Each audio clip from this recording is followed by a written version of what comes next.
Chers amis, bonjour. Dans cette vidéo un peu particulière, nous allons faire une simple étude. À la suite d'une extraction et de curetage d'un gros kyste, j'ai récupéré plusieurs morceaux que je répartis de manière équitable dans deux tubes.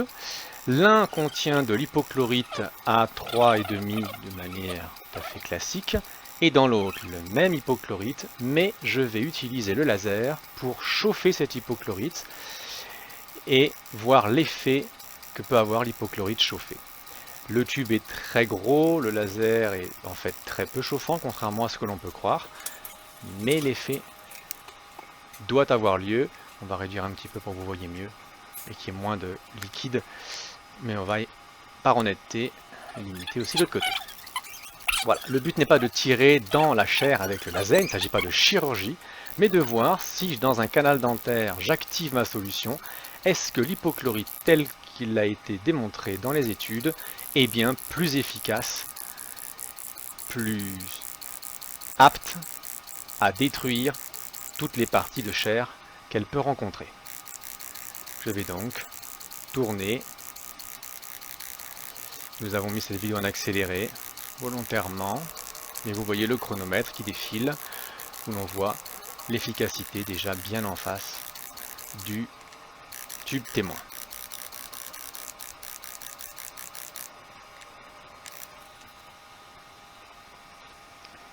L'activation par le laser ne se fait pas uniquement en chauffant. Les ondes créent une activation du produit et libèrent davantage d'effets du chlore en local, ce qui active la fonte des produits. Vous voyez, je suis tout au fond et les chairs sont tout en hauteur. Voilà, force, j'ai fini par bien sûr la mettre par terre. Et déjà, vous avez pu voir la différence de ce qui reste comparé au tube témoin. Allez, on continue pour le plaisir.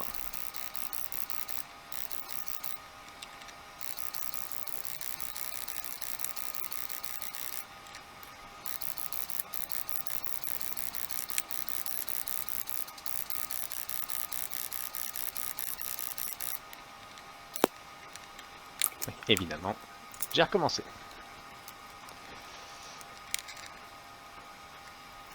Voilà ce qui reste. Vous voyez en face, avec le tube témoin, l'efficacité avec un laser est donc vraiment réelle et peut vous expliquer pourquoi dans un canal dentaire avec un contenu plus petit, le laser aura une capacité à accélérer la destruction de la pulpe par l'hypochlorite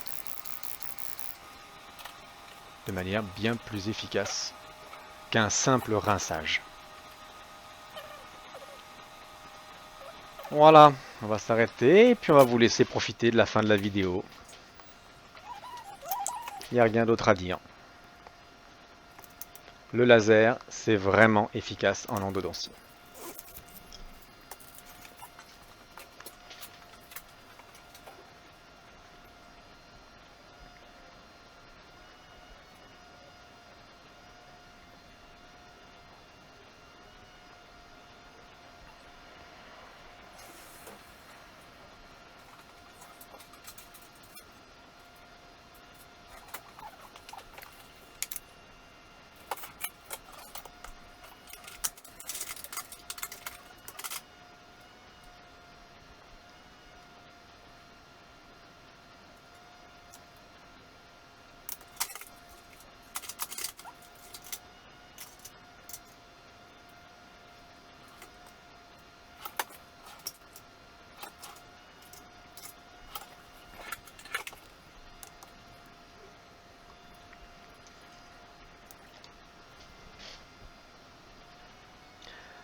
Comme vous pouvez le constater, la chair est toujours présente dans le tube témoin, même si elle est en train d'être fortement agressée. Dans notre tube, elle a totalement disparu.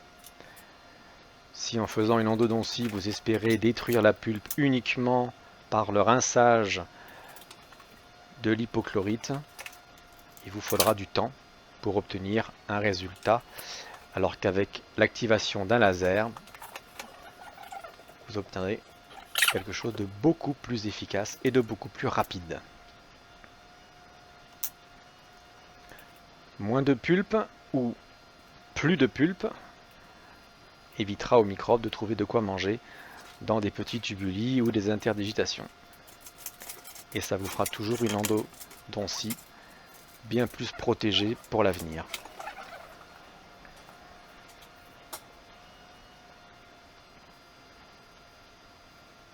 Allez, encore 30 secondes pour le plaisir. On voit l'activation enfin de l'hypochlorite qui met en marche sa destruction. Les particules circulent. Mais il aura fallu près d'une demi-heure d'agression pour obtenir enfin un résultat.